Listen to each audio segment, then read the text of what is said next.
they came online to say hi to all of us, and they're going to just kind of share a story with us of how they some things they remember or their relationship. So, Adam, do you want to start, sir? This is Adam Raymer. Yeah, I can start first. Jay, you still on there? Or are you just muted and kind of hiding? I am still on. Okay. He's still 'Cause broken. I was just thinking about this the other day, and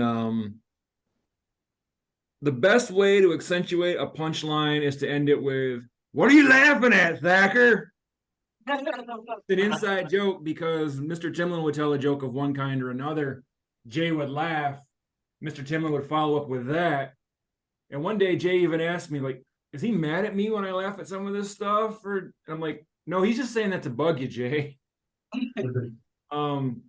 But yeah, for whatever reason, that was just going through my head the other day. I was just thinking of some joke that he might have said, and then it always just ends with that. What are you laughing at, Thacker? So that always made training always fun, is that there was always a humor element involved. Yeah, and they did have humor and everything for sure. Okay, what was the Chinese joke he used to tell about, like, we'd be doing trapping and he'd end with, "That's what I had for lunch today." Remember that? It was like I think there was a certain number certain elements, and I think he'd actually end it with like the real name for pork or something, and so that's what I had for lunch. But a pig with one ear. Love some. It's a drill that we do. bak sao, lap sao, bok choy. That's what I had for lunch this morning too. Something like that. Joy, yeah, that he would say that's what I had for lunch today. Jay, how about you, sir? Yeah, hi, good morning, everyone. Sorry, calling in from the car after swimming lessons for our daughter. I was just reflecting on the fact that 3 years has passed by so quickly since Mr. Timlin's passing, and was just thinking about the impact that he has had on my life, and has just influenced the way that I just go about life on a daily basis in so many ways. And the fact that so many of the lessons that are so important and so lasting from him are things that we're now sharing and passing down to our daughter, and have become an enduring part of our family. And one thing to just bring that point to life is, Mr. Timlin was by far the person in my life who talked the most about gratitude on a regular basis, and the importance of gratitude, and in just shaping your outlook on the world and your relationships with others. And so early on in my relationship with my wife, we started just at the end of the day sharing something we were grateful for that day. And our daughter turned 2 a couple of months ago, and is starting to share her own thoughts and ideas and have conversations with us. And so we started a tradition with her at the end of the day, where before we go to bed, she shares something that she's grateful for that day. And sometimes it's something small and innocuous, like the pasta that she ate, and other days it's something really profound and touching. But I think in that way, every day, and in the most important and special family moments of ours, Mr. Timlin is there, and his legacy continues to have a really positive impact on our lives. Thank you, Jay. That was really nice. Jay started training with us when he was 4. And how long did you train, Jay? Through Michigan State. So when you were 20, 22? Did you train in 21 or 22, right? Sorry, Mrs. Timlin, I can't hear super well. You trained until you were like 21 or 22, right? Oh yeah, that's right. Probably 17, 18 years. Yeah. Yeah. Go up here.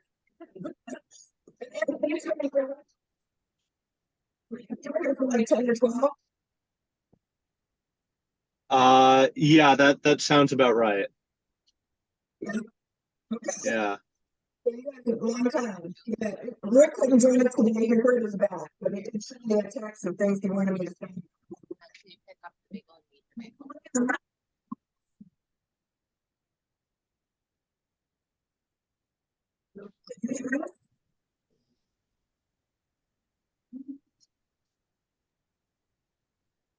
I can't hear super well. Sorry. You can't hear us? It sounds like you're in a fishbowl. Well, we're not, but is there anything that you want to share? For those of you who don't know who Helena is, from Florida. She was going to join us for a little bit. So if you can, if you want to say. Yeah, sure. I'd love to. I first met Mr. and Mrs. Timlin, oh my gosh, early 90s, 91, 92, through my husband, Neil. Neil was friends with them for many years before that. And I think the one common theme everybody's sharing right now is how funny Mr. Timlin was. And I guess I want to show everybody this, if you can see it. I apologize for the play button and everything in there, but if you can, let me see. Can you guys see this picture? If you see, the three of us are cracking up at my wedding and he's looking like he just ate the bird. He must have said something hilarious and kept somewhat of a straight face, and the rest of us could not stop laughing. He would do that all the time. It's one of the things I loved about him the most. He and my husband were brothers and as close as you can be. And I have nothing but admiration and respect for both Mr. Timlin and Mrs. Timlin. Dan Timlin, you will not find a better person, a better instructor, cared about his students, cared about his people, cared about the martial arts. It was an honor and a privilege to be in his inner circle. And I think all of you who are involved with him, it's an honor and a privilege to have that influence coming down to all of you as well. Thanks. We appreciate it very much. Can you hear us okay still? No? We want to say thank you to you guys. Can you hear I think you have a harder time hearing when you're off to the side. Okay. Can you hear me now? Yeah. That's better. Okay. All right. So Much I need to be in better. front of the camera. Okay. Well, I want to thank you guys very much. We appreciate your feedback. It gives everybody else insight from, everyone's different perspectives. So I was gonna show you guys around a little bit of some of the stuff I brought down so that you can kind of see what's going on. Okay. Well, if you guys want to hear some of these guys speak real quick. Would you like to hear some of these guys speak real quick? Natasha's here with us. You guys know Natasha, Jay, and Adam. Oh yeah, of course. Hi. Okay. And then Miss Kelly, true. Well, should I face them? Thanks, everyone. As long as I can hear you. Can you guys hear me? We hear you. Yeah. Yeah, okay. That's the problem. We can see you on the screen. Anyway, well, I've been training here since I was in the end of my 8th grade to 9th grade. And now I'm past college, my master's and everything. So it's been a long time. When I first started here, I was really scared of this. And it's like the black belt class, no one was ever able to see the black belt stuff because all the blinds was closed. Everyone would be out of the building. And so it was always like this weird mystery of what happened in the black belt class. But then once I got there and I got to training with Mr. Timlin and got to learn from him and his history and stories and all of his training throughout the world, it was honestly the most fun. We had fun, we trained hard, we kicked our butts, but it was the best time, and I was so glad he was able to be there for my milestone, graduating from high school and going to college. And yeah, it's just been a great journey, and we really miss him. So, thank you. Tammy, would you like to talk to everybody, please? Tammy's been with us for a long time, and she instructed for a long time, and I think the sense of humor thing, you know, Mr. Timlin was kind of like this enigma. You heard about him, you worked in the shadows, you stared at his pictures for years while you were training, like, does he exist? Is it an Oz effect? Then you went and tested for black belt, and lo and behold, you're sitting at the table, and then you start sweating profusely. You're like, oh my God, this man, I've never met him. So, but you know, you don't realize how funny he is. And he does it during class sort of subtly. And Adam should probably remember this because I think it was you. I don't remember much anymore, Tammy. I got to admit, I don't remember much, and I have one reason right next to me. Get the squirrel running in the wheel. Yeah. But we had the crash mats out when we were learning that judo hip toss. Yeah. So he would often, Mr. Dobbins and Adam were sort of like your test subjects. And so Adam was throwing Mr. Dobbins, you know, 2 times normally we needed to see. And he's like, okay, everyone got it. And then he'd look around and be like, how about one more time? So then there's time 30. We'll do it again. Time 4. One more time, just forget whatever our Mr. Dobbins was lying on the floor, like, are we done? And I'm like tired of getting thrown around, and this was just cracking up, like the greatest thing. So he would do stuff like that during class, and we get fun, which was always a good time. So it was just such a Black Belt class was just always such an interesting journey because you're telling our class was different, or they didn't know what I was gonna be doing, but it was a lot of fun. It was hard, but it was a lot of fun. So yeah. okay, Dave, did you want to say anything? Hey, Dave. This was Dave. Yeah, we go way back, and I remember her in New York at camp, and she was doing the trapping on me, and she put me on the jaw. I'm sorry. Yeah, hey, I'm sorry. But yeah, Dan Timlin and Tammy both, we know them for since 1985 when they first brought Dan and Stano out here in Lansing. And we took some private classes with them as a group. And then we just kept going to seminars ever since then. And keeping in touch. And Dan, he is a funny guy. You know, he knows when to put on the jokes. He knows when to be serious too. You know, it's very impressive. He was such a good friend. He would contact us or we'd contact him, talk on the phone for hours. But it was great. It was really good. Thanks, Dave. Sure. Okay. Or anybody else smart, or anybody want to say anything? I'll say something. Okay. Yeah. This is I'll face the computer. Okay. They can see me on the screen. So, yeah, I'm Phil, and I never formally took classes here at all. I knew Dan from junior high school. We both went to Otto Junior High School and Sexton High School, and we played the band. Dan was a drummer. We marched in Disneyland in California. We marched in Hawaii 2 different years. We roomed together when we were in the hotels doing that. We partied a bunch, minorly, I guess, you know, but yeah, so, Dan and I hung out a lot as friends. And remember one time him driving a snowmobile over to my house. He lived on the north side of the river on the north end of town, and you know, there was only two ways to get there around the bridges.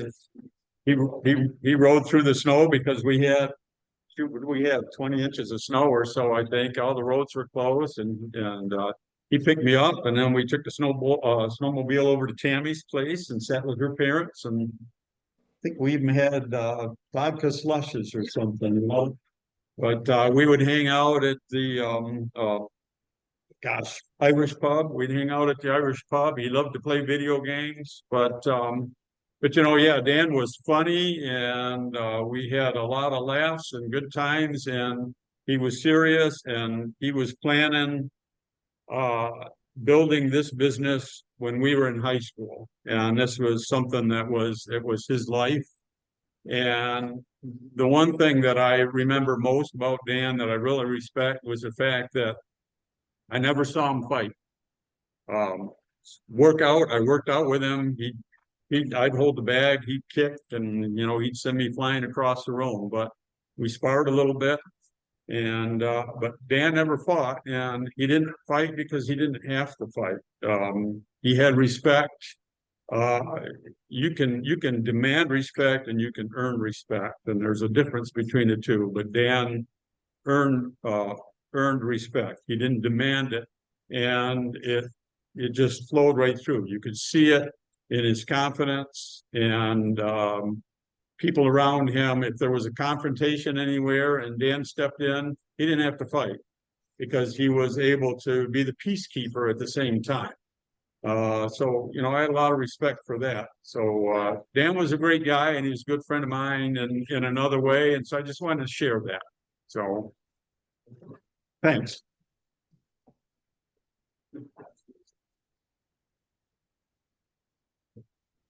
So, somebody else want to say something? Tom? Okay, Tom, this is Dan's brother. Hi, everybody. Can you all see me back here? Gee, that's too bad. I, of course, grew up with my brother. I was his older brother. There's only two of us. I am the last one left of our family. That's kind of a hard thing to take, but I've had 3 years to deal with it. But I got to tell you, when they talk about Dan's sense of humor, I mean, that was from a little kid. I have all the other information from when we were kids. On the way up north, a cop passed us on the highway. Mom and Dad were driving. Oh, look at him go. And he had the lights going, pulled into a rest stop ahead of us. Thing was up by Ithaca. And out of a 6-year-old's mouth came, boy, he really had to go to the bathroom, didn't he? You know, it started that was the day I realized my brother was funnier than me. But I've told this story before. When he and I were in our early 20s, we both had junker cars, and mine was in the shop. So he came to pick me up. What happened was I got in the car. He said, by the way, my brakes aren't so good. They're kind of squishy. I'm going to get them fixed on Friday, a couple of days from then. I said, okay, well, just get me home. And he, within about half a mile, his brakes went out. This is going up South Cedar, north on South Cedar. And we couldn't stop. So, well, what are we going to do? We better coast to a stop. Well, there was a car ahead of us with two guys. I think they were the test crash dummies because we hit them while we were moving at probably 35 miles an hour. I said, look, get in the left lane. It's a nice long lane. We'll coast to a stop in that long left turn lane thing. Well, so did the guys in front of us. And they stopped the car and we hit them again. And Dan turned to me and said, do you think those guys are mad at us? I says, I don't know, but it's a good thing you know karate. So then when the cops came to do the report, I thought for sure he was going to ticket. And I watched my brother talk his way out of a ticket to this cop. He mentioned Kip Harmon's name. And he mentioned a couple other cops that he was teaching karate to. And he talked his way out of this ticket. And I should have been taking notes, so, you know, because I've never seen anything like it. But anyway, this is just a small piece of my memories with my brother. There are some others I can't even go through today. But he went his own way in karate. I went into music. I taught band at Eastern and a couple other places, Eastern High here. But the main thing is, I know for sure if he hadn't gone into karate, we could have been another Smothers Brothers up there with guitars on stage. Mom always liked you best, and all that stuff. You could just see him doing that, I'm not sure I would probably be the straight man. So, but I'm thrilled to be here today, and I thank all of you for honoring my brother. I miss him terribly. We used to send jokes to each other all the time, and we took a couple private trips up north to Clare, Michigan, where my mother was from, and reminisced before we lost him, and I was very thankful for that. So thank you for being online and being here today, all of you. Thank you. Thank you.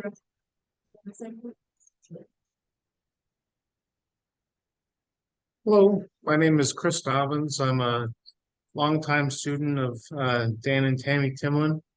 I started teaching at the academy here when I was about 18 and continued on from there until about the age of 36, 37. I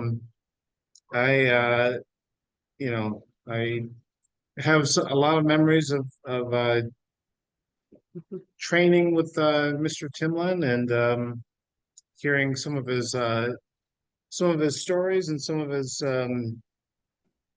just life lessons that he taught over the years. One particularly funny story that he had was there was a point in time when we were doing some sparring in the black belt class, and every so often he would like to kind of break from the traditional types of training that we would do and show something different or show something from some of his Shorin-ryu karate training. And at one point he told me to throw him a hook kick, and this is in front of an entire group of black belt students. In fact, Adam, I think, may have been one of them at the time. I see you on there, Adam. Good to see you. So he tells me to throw him a hook kick, and I throw it a few times at him. He tells me to throw it closer to him, get it right about eye level. And so I throw a hook kick at him, like right as if I were going to be hitting him. And all of a sudden he just disappears from my line of sight. And then I fall. And what he had done at his at his age and his size was he had done a low spin kick to my supporting ankle and taken me right down to the mat. So that was pretty impressive. Just that he still had the flexibility and the coordination to be able to do that. It's something that we'd never seen him do before, and something that we'd never trained in. And he just pulled it out of the hat like it was nothing. And then we went on to learn it throughout the class, and it was a lot of fun. But I really valued having Mr. Timlin as an instructor and a great motivator and mentor in my life. And he, I know, has affected a lot of people in a positive way throughout the years with his mentorship and his teaching, and I miss him greatly. So thank you for allowing me to share.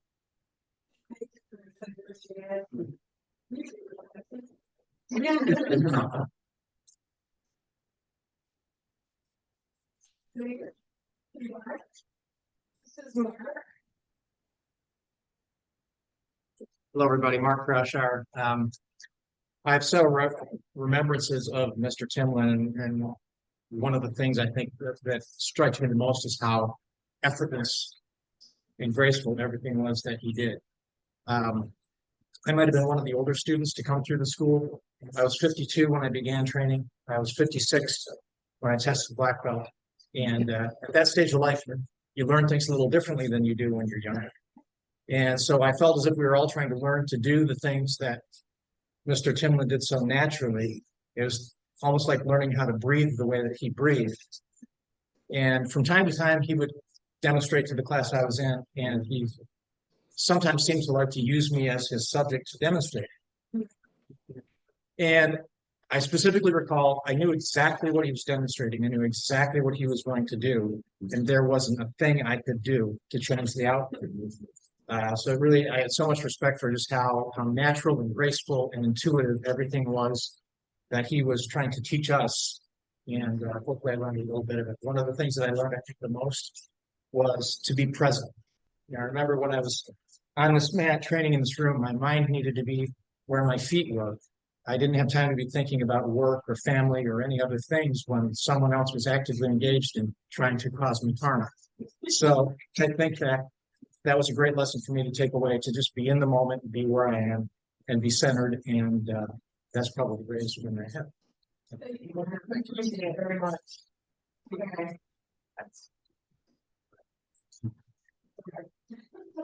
Okay. So everyone want to say something? Okay. I appreciate it. Let's just go ahead and then enjoy our celebration and since we have something to eat, take a look at everything we have out. And the last thing I was gonna say, which I don't have all this out right now, is the nonprofit is up and running for those of you who don't know about it.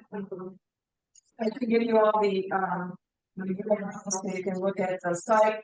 And next week we'll have everything set up so we can purchase t-shirts and different things through that, and donations and all that will be all set up. So we've been working on grants and stuff right now, and we have four students.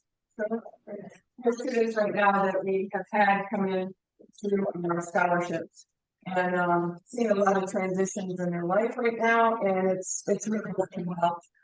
Are you guys hearing me okay on that nonprofit stuff? No? No, All right. that's okay. I'll catch it. Yeah, I'll tell you about it later. And I'll send Jay and Adam, I'll send it to you guys through email. So anyway, the nonprofit organization is set up for the underprivileged children to be able to train, and we get them gear and everything. But we also have workbooks that they go through and learn how to put stuff together for their life, how the life skills work, and put it into everyday living.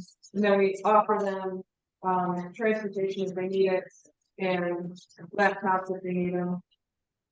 And we also have we offer them internet if they need it as well.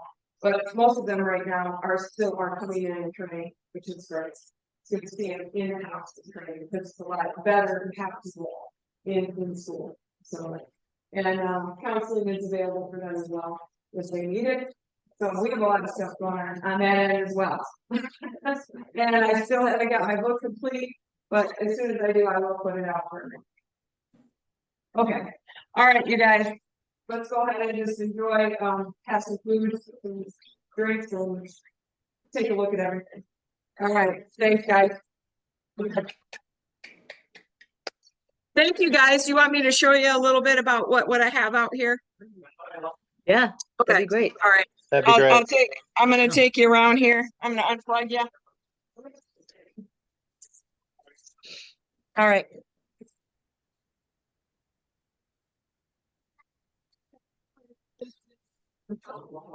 Some of this is from you guys. This is some of the stuff that can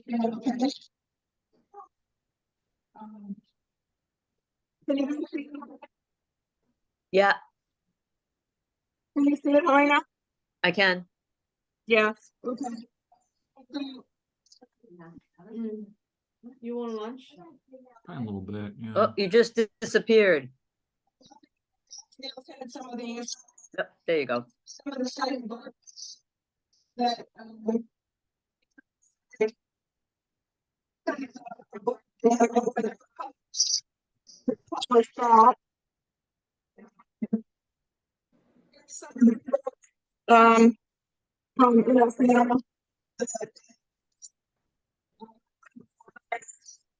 so lots of different weapons and stuff I put up that he collected. Some of this stuff here. So people can see. Stuff here. And this is a notebook that they collected over the years from when he was a teenager. Different things. All kinds of cool stuff in here. So, and then some of the weapons. And then it also got some moving it through here.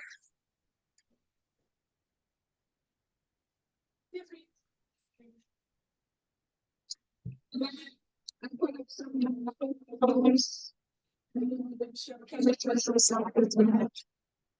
So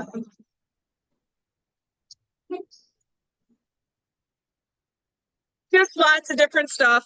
I just thought I'd take you guys around and show you. I appreciate you coming online. Thanks for having us.